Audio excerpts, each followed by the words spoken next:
The live TV, सच सबसे आगे। नमस्कार, मैं हूं Iqbal Parvez. The live TV में आपका स्वागत है। साथियों, 2014 के बाद अंधभक्त कहें, भारतीय जनता पार्टी के लोग कहें, संघी कहें, इन लोगों ने इस देश के हिंदुओं में ये बात डालने की पूरी कोशिश की, नफरत फैलाने की पूरी कोशिश की कि भारत में जो मुसलमान रहते हैं वो भारत के दुश्मन हैं, वो देशद्रोही हैं और हिंदुओं के दुश्मन हैं। यहाँ तक कि दुनिया के और भी मुल्क जहाँ मुसलमान रहते हैं वो मुल्क भी भारत के दुश्मन हैं। मगर आज देखिए, जब कोरोना की महामारी शुरू हुई, लोग तितर बितर हो रहे हैं, कहर बनकर कोरोना आया है, तब मुसलमान मुल्क ही भारत के साथ खड़े हैं। और तो और पाकिस्तान, जिसे सबसे बड़ा दुश्मन बताया जाता है, आज वो दुश्मन भारत के साथ खड़ा है और भारत की हर मुमकिन कोशिश कर रहा है। भारत के मुसलमान के खिलाफ भी जिस तरह की नफरत बांटी गई है, आज अगर आप नज़र उठा के देखिए तो आपके साथ भारत का मुसलमान खड़ा है। हम आगे अपनी इस वीडियो में बहुत सारे मुसलमानों के बारे में बताएंगे कि किस तरह से वो लोगों की मदद कर रहे हैं, किस तरह से पाकिस्तान के लोग सामने आ रहे हैं भारत को बचाने के लिए, भारत के लोगों को बचाने के लिए। मगर उससे पहले आपको बड़ी खबर बता दें कि सऊदी अरबिया जो एक मुस्लिम कंट्री है, जी हाँ, वहाँ पे मुसलमान रहते हैं, वहाँ पर इस्लामिक कानून है, वो सऊदी अरबिया भारत की मदद कर रहा है। कोरोना में जब ऑक्सीजन की कमी आई है, ऑक्सीजन ना के बराबर है, सरकार पूरी तरह से फेल हो चुकी है और सारी व्यवस्था चरमरा गई है, तब सऊदी अरबिया, फिर से मैं रिपीट कर रहा हूँ और आपको बता रहा हूँ, सऊदी अरबिया जहाँ पे इस्लामिक मुल्क है, इस्लामिक कानून है, जहाँ सिर्फ मुसलमान रहते हैं, वो सऊदी अरबिया भारत को ऑक्सीजन दे रहा है। साथियों, भारत में जो सबसे बड़ी अभी किल्लत पड़ी है, हॉस्पिटल और बेड और शमशान की तो किल्लत है ही है,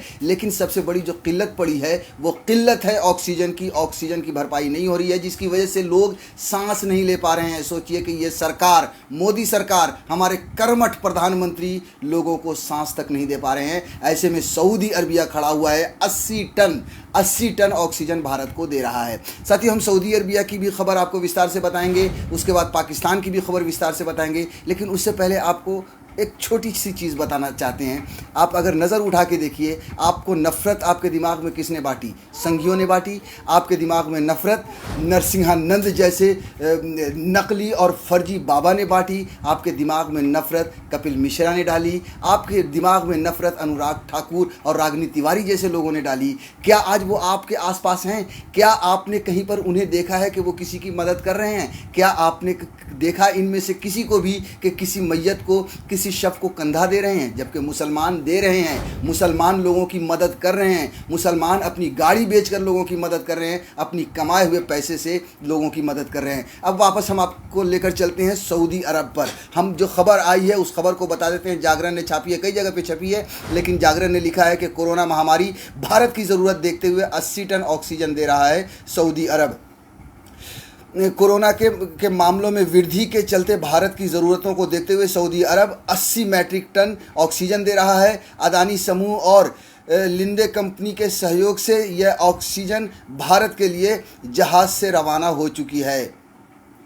भारतीय मिशन ने कहा, अदानी और लिंडे के सहयोग से मिलेगी 80 टन ऑक्सीजन। रियाद स्थित भारतीय मिशन ने ट्वीट किया, भारत की ज़रूरतों को देखते हुए 80 मैट्रिक टन ऑक्सीजन भेजने में अदानी समूह और मिसेस लिंडे के बीच सहयोग से भारतीय दूतावास गौरवान्वित है। सऊदी अरब के स्वास्थ्य मंत्रालय को उनकी इस मदद, समर्थन और सहयोग के लिए हमारा हार्दिक धन्यवाद। सोचिए कितनी बड़ी बात है कि एक मुसलमान, मैं फिर से रिपीट कर रहा हूँ कि बार बार ये दिमाग में डाला गया है, इस देश के हिंदुओं में के दिमाग में और मुसलमानों के लिए नफ़रत पैदा की गई है और ये कहा गया है कि वो मुल्क जहाँ पर मुसलमान रहते हैं वो मुल्क इस देश का दुश्मन है, भारत के हिंदुओं का दुश्मन है और हिंदुत्व को ख़त्म करने पर लगे हुए हैं मुसलमान। अब सोचिए कि आज मैं फिर से कह रहा हूँ आपको कि जब मुसीबत की घड़ी आई है, आपके साथ कोई कपिल मिश्रा, अनुराग ठाकुर, रागिनी तिवारी, सती नरसिंहानंद जैसे फर्जी लोग, फर्जी राष्ट्रवादी लोग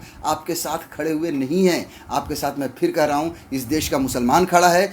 और मुसलमान मैं उनको नहीं कहूँगा, मैं ये कहूँगा कि इस देश का नागरिक खड़ा है। वो लोग, चाहे वो सऊदी अरब हो या पाकिस्तान हो या इस देश के मुसलमान हो, वो ये सोचकर मदद नहीं कर रहे हैं कि कोई हिंदू है या कोई मुसलमान है। वो सिर्फ़ और सिर्फ भारतीयों की मदद कर रहे हैं, वो नागरिकों की मदद कर रहे हैं। उस कंडीशन में आपकी मदद कर रहे हैं। आपने प्रधानमंत्री बनाया नरेंद्र मोदी को, आपने योगी आदित्यनाथ को मुख्यमंत्री बनाया, जब वो आपके साथ नहीं है, आपके लिए कुछ नहीं किया है, उस कंडीशन में सऊदी अरब जैसे मुल्क, पाकिस्तान जैसे मुल्क और इस देश के मुसलमान आपके साथ खड़े हैं। साथियों, सऊदी अरब के बाद हम चलते हैं पाकिस्तान की तरफ। पाकिस्तान, जी हाँ, हमारा पड़ोसी मुल्क। बार बार इस देश में ये कहा गया कि पाकिस्तान सबसे बड़ा दुश्मन है। जी हाँ, राजनीतिक मुखालफत हो सकती है, एक दूसरे के विरोधी हो सकते हैं, मगर अगर आप देखें तो आम आदमी आज पाकिस्तान के लिए, पाकिस्तान का आम आदमी हिंदुस्तान के लिए खड़ा है। वहाँ पर दुआएं मांगी जा रही हैं, ट्रेंड चलाए जा रहे हैं। पाकिस्तान जो ट्विटर पर, सोशल मीडिया पर ट्रेंड चलाए जा रहे हैं। हम बात करेंगे सबसे पहले शोएब अख्तर की, जो बहुत ही बड़े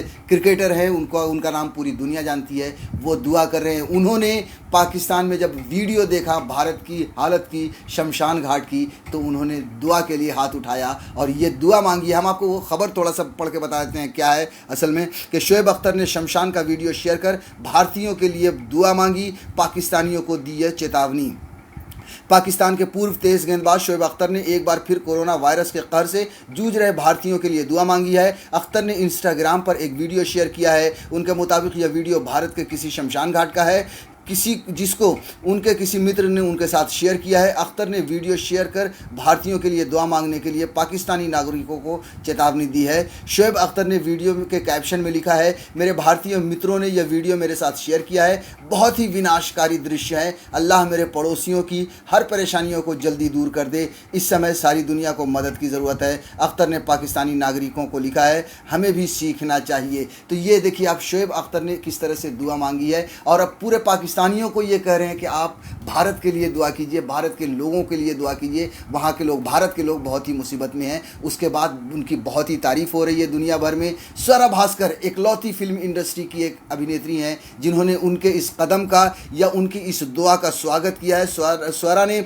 शोएब के ट्वीट को रीट्वीट करते हुए लिखा, शुक्रिया शोएब अख्तर जी, इन शब्दों और मानवता के लिए तहे दिल से धन्यवाद। इससे पहले सुरेश रैना ने भी कोरोना की स्थिति में चिंता जाहिर की थी। आप सोचिए कि भारत में बहुत बड़े बड़े खिलाड़ी हैं, बहुत बड़े बड़े फिल्म स्टार्स हैं, क्या उनमें हिम्मत हुई, क्या उनमें ये ताकत हुई कि वो खड़े होकर नरेंद्र मोदी से या सरकार से ये सवाल पूछें कि देश में ऐसी स्थिति क्यों है? क्या किसी फिल्म स्टार में या किसी क्रिकेटर में, चाहे वो विराट कोहली हो या सचिन तेंदुलकर हो, वैसे सचिन तेंदुलकर तो तलवे चाटते हैं। आप देखिए कंगना रोज ट्वीट करती हैं, मगर वो प्रधानमंत्री नरेंद्र मोदी के तलवे चाटने के लिए कभी उस औरत ने भारतीयों के लिए या फिर कोरोना की में जो देश की हालत हुई है उस हालत पर कभी भी उसने सरकार से सवाल नहीं पूछा। इस देश में बड़े बड़े क्रिकेटर हैं, उन्होंने भी प्रधानमंत्री से सवाल नहीं पूछा है। साथियों, शोएब अख्तर से पहले पाकिस्तान के प्रधानमंत्री इमरान खान ने भारत से पेशकश की है मदद करने के लिए और उन्होंने ये कहा है, यहाँ तक कि भारत की जो पाकिस्तान की जनता है वो भी ये कह रहे हैं कि जितना मुमकिन हो वो कोशिश करें भारत की मदद करने के लिए, भारत के लोगों की मदद करने के लिए, भारतीयों की मदद करने के लिए। ये जो खबर है वो भी हम थोड़ा सा आपको बता देते हैं कि देश में कोरोना से तबाही के बीच पाकिस्तान ने की मदद की पेशकश, वेंटिलेटर समेत कई उपकरण देने का दिया ऑफर। सोचिए, भारत विश्व गुरु बनने चला है। यही है विश्व गुरु की पहचान कि आज अपने मरीजों के लिए वेंटिलेटर इकट्ठा नहीं कर सकता, आज अपने नागरिकों को सांस यानी ऑक्सीजन तक नहीं दे सकता। भारत में कोरोना वायरस की दूसरी लहर के मचे हाहाकार को देखते हुए पाकिस्तान ने मदद की पेशकश की है। पाकिस्तान के विदेश मंत्री शाह महमूद कुरैशी ने शनिवार की रात एक ट्वीट कर कहा कि कोरोना वायरस की वर्तमान लहर के मद्देनज़र भारत के लोगों के साथ एकजुटता के संकेत के रूप में पाकिस्तान ने आधिकारिक तौर पर राहत व समर्थन की पेशकश की है। बता दें कि पाकिस्तान सरकार की ओर से मदद की पेशकश से पहले ईडी फाउंडेशन सामने आया था। इस फाउंडेशन ने भारत में कोरोना से जूझ रहे लोगों की मदद करने का ऑफर दिया। ईडी फाउंडेशन के चेयरमैन फैसल ईडी ने शुक्रवार को प्रधानमंत्री नरेंद्र मोदी को लेटर लिखकर भारत में अपनी टीम को भेजकर मदद की पेशकश की थी। सोचिए, ये पाकिस्तान है, ये पाकिस्तान के लोग हैं। कितनी बड़ी बात है, कितनी बड़ी इंसानियत का जज्बा पाकिस्तान के लोग या वहाँ की सरकार दिखा रहे हैं कि हिंदुस्तान में जिस मुल्क को सबसे बड़ा दुश्मन बताया जाता है, आज वो मुल्क खड़ा है। आज वो मुल्क भारत की मदद करने के लिए खड़ा है, यहाँ के लोगों के लिए खड़ा है, यहाँ के लोगों के लिए दुआ कर रहा है।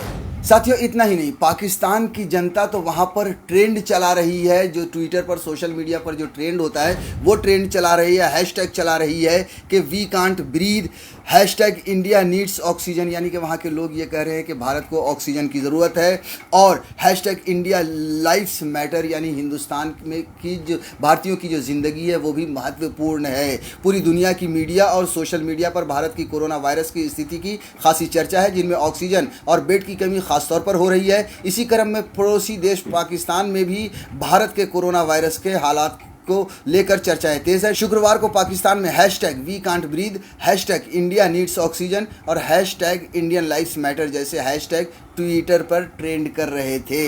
साथियों, ये तो बात हुई उन मुल्कों की जो इस्लामिक मुल्क हैं। अब बात करें हिंदुस्तान के मुसलमानों की, वो भी रात दिन जद्दोजहद कर रहे हैं और भारतीयों की, हिंदुस्तान के नागरिकों की मदद कर रहे हैं, वहाँ तक ऑक्सीजन पहुँचा रहे हैं। आपको बता दें कि एक इंसानियत वेलफेयर सोसाइटी है जो लगातार लोगों की मदद कर रहा है। उन्होंने वीडियो भी जारी किया है, उन्हें आप फ़ोन कीजिए और आप उनसे किसी भी तरह की मदद मांगिए, वो आपके घर तक, यानी इस देश के नागरिकों के घर तक ऑक्सीजन पहुँचा रहे हैं। लगातार वो लोग मेहनत कर रहे हैं, जब भी खाली होता है उसे लाइन में लगकर उसे रिफ़िल कराते हैं और लोगों तक पहुंचा रहे हैं। आप इस वीडियो में भी देख सकते हैं कि किस तरह से उनकी मेहनत चल रही है। आपको बता दें कि एक और फेसबुक पर एक पोस्ट आया है कि मुसलमानों को जिस तरह से हम कहते हैं ना कि पंचर बनाने वाली कौम है, आप सोचिए कि पंचर बनाने वाली कौम, जो पोस्ट है उसमें लिखा है कि पंचर बनाने वाली कौम अब ऑक्सीजन और सिलेंडर बना रही है। ये कितनी बड़ी बात है और ये कुर्बानी की बात है, ये जज्बे की बात है। जैसा कि मैंने फिर कहा कि जिन्होंने इस देश में नफ़रत बांटी है वो आज कहीं नज़र नहीं आ रहे हैं। नज़र आ रहे हैं तो वो लोग नज़र आ रहे हैं जिनसे आप नफ़रत करते हैं। साथियों, इंसानियत फाउंडेशन के अलावा अगर हम बात करें तो मुंबई के शाहनवाज शेख की, जी हाँ, उन्होंने अपने सोने के जेवरात बेच दिए, उन्होंने अपनी महंगी कार बेच दी ताकि लोगों की मदद कर सकें, कोरोना पीड़ितों की मदद कर सकें। 225 सिलेंडर उन्होंने ख़रीदे हैं और अपने पैसों से उन सिलेंडरों को रिफ़िल कराते हैं और लोगों तक ऑक्सीजन पहुंचाते हैं। ये बहुत ही बड़ी बात है। आप सोचिए, एक और आपको नागपुर की एक कहानी आई है। प्यारे खान ने अपने कमाए हुए 1 करोड़ रुपए के 32 टन ऑक्सीजन मंगाए हैं लोगों में बांटने के लिए। जब ये लोग, चाहे वो शाहनवाज शेख हों या फिर प्यारे खान हो, जब वो ऑक्सीजन देने के लिए जाते हैं, या फिर इंसानियत फाउंडेशन हो, ये जब किसी को ऑक्सीजन देते हैं तो वो ये नहीं पूछते कि आप मुसलमान हो, आप हिंदू हो, आप कौन हो। वो सिर्फ़ और सिर्फ भारतीय देखते हैं, वो सिर्फ़ और सिर्फ इंसान देखते हैं और इंसानियत का फ़र्ज़ निभाते हैं। साथियों, आपने भोपाल की भी कहानी सुनी होगी, दानिश और सद्दाम नाम के 2 युवाओं की, जिन्होंने 60 शवों को अंतिम संस्कार किया। जी हाँ, भोपाल यानी मध्य प्रदेश की राजधानी, वो मध्य प्रदेश जहाँ पर सबसे ज़्यादा मुसलमानों से नफ़रत होती है। जी हाँ, जो 2-4 राज्य हैं जहाँ पर सबसे ज़्यादा मुसलमानों से नफ़रत होती है, उनमें से एक राज्य मध्य प्रदेश है, उसकी राजधानी भोपाल में दानिश और सद्दाम जैसे 2 युवा लड़के 60 शवों का अंतिम संस्कार कर चुके हैं। अभी और उनकी संख्या बढ़ चुकी होगी, वो भी पूरे हिंदू रीति रिवाजों के साथ। उन शवों का जिसके परिवार लेने के लिए नहीं आते हैं, उन शवों का जिसे छोड़कर उसे अपने लोग चले गए हैं। तो ये है इस देश के मुसलमानों की हकीकत या पूरे दुनिया के मुसलमानों की हकीकत, जो सिर्फ़ और सिर्फ प्यार सिखाते हैं, प्यार के रास्ते पर चलते हैं। मगर अफसोस कि चंद संघी, चंद नफ़रतबाज उतर गए हैं मैदान में और लोगों के बीच में नफ़रत बांट रहे हैं, दीवारें खड़ी कर रहे हैं ताकि वो अपनी कुर्सी बना सकें और सत्ता पर बैठ सकें। द लाइव टीवी, सच सबसे आगे।